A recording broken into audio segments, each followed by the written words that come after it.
जय माता दी। राधे राधे। आइए सुनते हैं आज शुक्रवार के दिन मां अन्नपूर्णा की यह कथा। एक समय की बात है, काशी निवासी धनंजय की पत्नी का नाम सुलक्षणा था। उसे अन्य सब सुख प्राप्त थे, केवल निर्धनता ही उसके दुख का कारण थी। यह दुख उसे हर समय सताता था।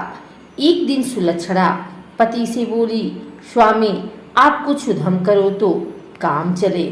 इस प्रकार कब तक काम चलेगा? सुलक्षणा की बात धनंजय के मन में बैठ गई और वह उसी दिन विश्वनाथ शंकर जी को प्रसन्न करने के लिए बैठ गया और कहने लगा, हे देवाधिदेव विश्वेश्वर, मुझे पूजा पाठ कुछ आता नहीं है, केवल तुम्हारे भरोसे बैठा हूँ। इतनी विनती करके वह 2-3 दिन भूखा प्यासा बैठा रहा। यह देखकर भगवान शंकर ने उसके कान में अन्नपूर्णा अन्नपूर्णा अन्नपूर्णा इस प्रकार 3 बार कहा। यह कौन क्या कह गया? इसी सोच में धनंजय पड़ गया कि मंदिर से आते ब्राह्मणों को देखकर पूछने लगा, पंडित जी अन्नपूर्णा कौन है? ब्राह्मणों ने कहा, तू अन्न छोड़ बैठा है, सो तुझे अन्न की ही बात सूझती है। जा घर जाकर अन्न ग्रहण कर। धनंजय घर गया, स्त्री से सारी बात कही। वह बोली, नाथ चिंता मत करो, स्वयं शंकर जी ने यह मंत्र दिया है, वे स्वयं ही खुलासा करेंगे। आप फिर जाकर उनकी आराधना करो। धनंजय फिर जैसा का तैसा पूजा में बैठ गया। रात्रि में शंकर जी ने आज्ञा दी, कहा तू पूर्व दिशा में चला जा। वह अन्नपूर्णा का नाम जपता जाता और रास्ते में फल खाते जाता, झरनों का पानी पीते जाता। इस प्रकार कितने ही दिनों तक चलता गया। यहाँ उसे चांदी सी चमकती वन की शोभा देखने में आई, सुंदर सरोवर देखने में, या उसके किनारे कितनी ही अप्सराएं झुंड बनाए बैठी थीं। एक कथा कहती थी और सब मां अन्नपूर्णा इस प्रकार बार बार कहती थी। यह अगहन मास की उजेली रात्रि थी और आज से ही व्रत का आरंभ था। जिस शब्द की खोज करने वह निकला था, वह उसे वहां सुनने को मिला। धनंजय ने उनके पास जाकर पूछा, हे देवियों, आप यह क्या कर रही हो? उन सब ने कहा, हम सब मां अन्नपूर्णा का व्रत कर रहे हैं। व्रत करने से की गई पूजा का क्या होता है? यह किसी ने किया भी है? इसे कब किया जाए? कैसा व्रत है? मैं क्या इस व्रत को कर सकता हूँ? मुझसे भी कहो। वे कहने लगी, इस व्रत को सब कोई कर सकते हैं। 21 दिन तक के लिए 21 गांठ का सूत लेना चाहिए। 21 दिन यदि ना बने तो 1 दिन उपवास करें। यह भी ना बने तो केवल सुनकर प्रसाद लें। निराहार रहकर कथा कहें।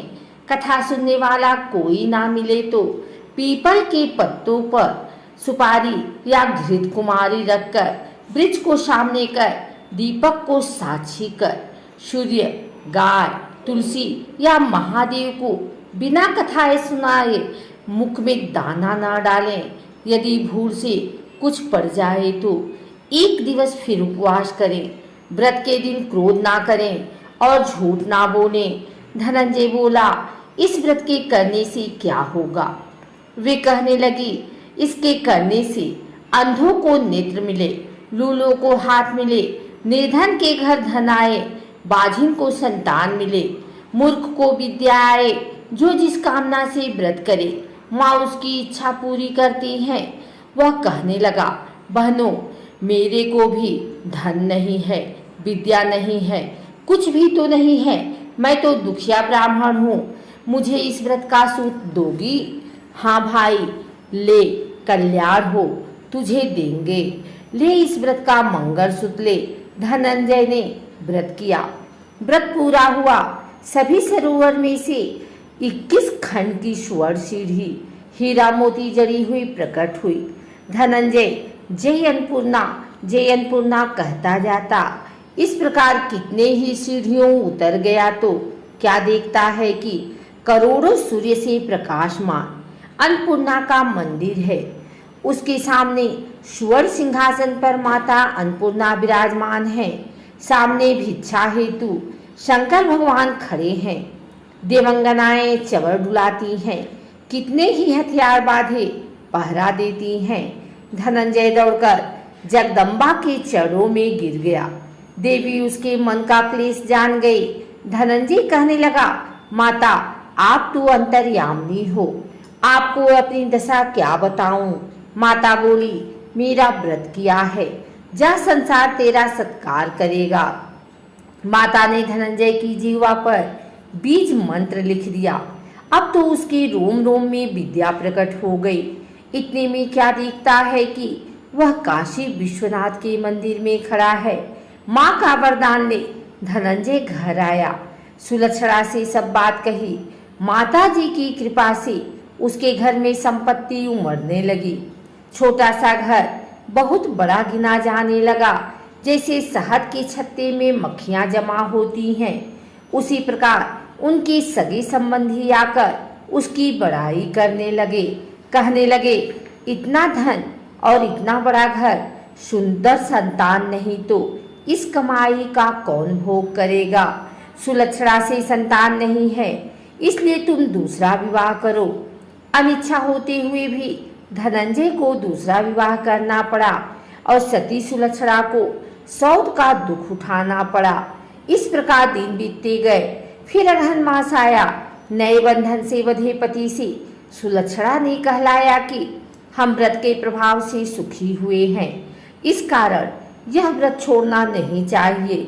यह माता जी का ही प्रताप है जो हम इतने संपन्न और सुखी हैं। सुलक्षणा की बात सुन धनंजय उसके यहाँ आया और व्रत में बैठ गया।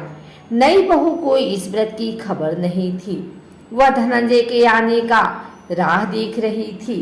दिन बीतते गए और व्रत पूर्ण होने में 3 दिन बाकी थे कि नई बहू को खबर पड़ी।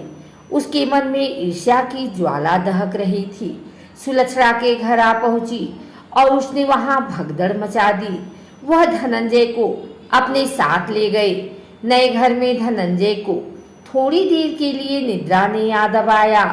इसी समय नई बहू ने उसके व्रत का सूत तोड़कर आग में फेंक दिया। अब तो माताजी का क्रोध जाग गया। घर में अकस्मात आग लग गई। सब कुछ जलकर खाक हो गया। सुलक्षणा जान गई और पति को फिर अपने घर ले आई। नई बहू रूठकर पिता के घर जा बैठी। पति को परमेश्वर मानने वाली सुलक्षणा बोली, नाथ घबराना नहीं, माताजी की कृपा अलौकिक है। पुत्र को पुत्र हो जाता है पर माता को माता नहीं होती। अब आप श्रद्धा और भक्ति से आराधना शुरू करो, वे जरूर हमारा कल्याण करेंगे। धनंजय फिर माता के पीछे पड़ गया। फिर वही सरोवर सीढ़ी प्रकट हुई, उसमें माँ अन्नपूर्णा कहकर वह उतर गया। वहां माताजी के चरणों में रुदन करने लगा। माता प्रसन्न हो बोली, यह मेरी स्वर्ण की मूर्ति ले, उसकी पूजा करना, तू फिर सुखी हो जाएगा। जा, तुझे मेरा आशीर्वाद है। तेरी स्त्री सुलक्षणा ने श्रद्धा से मेरा व्रत किया है, उसे मैंने पुत्र दिया है। धनंजय ने आंखें खोली तो खुद को काशी विश्वनाथ के मंदिर में खड़ा पाया। वहां से फिर उसी प्रकार घर को आया। इधर सुलक्षणा के दिन चढ़े और महीने पूरे होते ही पुत्र का जन्म हुआ। गांव में आश्चर्य की लहर दौड़ गई। मानता आने लगा। इस प्रकार उसी गांव के निसंतान सेठ के पुत्र होने पर उसने माता अन्नपूर्णा का मंदिर बनवा दिया। उसमें माताजी धूमधाम से पधारी, यज्ञ किया और धनंजय को मंदिर के आचार्य का पद दे दिया। जीविका के लिए मंदिर की दक्षिणा और रहने के लिए बड़ा सुंदर सा भवन दिया। धनंजय स्त्री पुत्र सहित वहां रहने लगा। माता जी के चढ़ावे में भरपूर आमदनी होने लगी। उधर नई बहू के पिता के घर डाका पड़ा, सब लुट गया। वे भीख मांगकर पेट भरने लगे। सुलक्षणा ने यह सुना तो उन्हें बुला भेजा, अलग घर में रख लिया और उनके अनुवस्त्र का प्रबंध किया। धनंजय, सुलक्षणा और उसका पुत्र माताजी की कृपा से आनंद से रहने लगे। माताजी ने जैसे इनके भंडार भरे वैसे सबके भंडार भरे।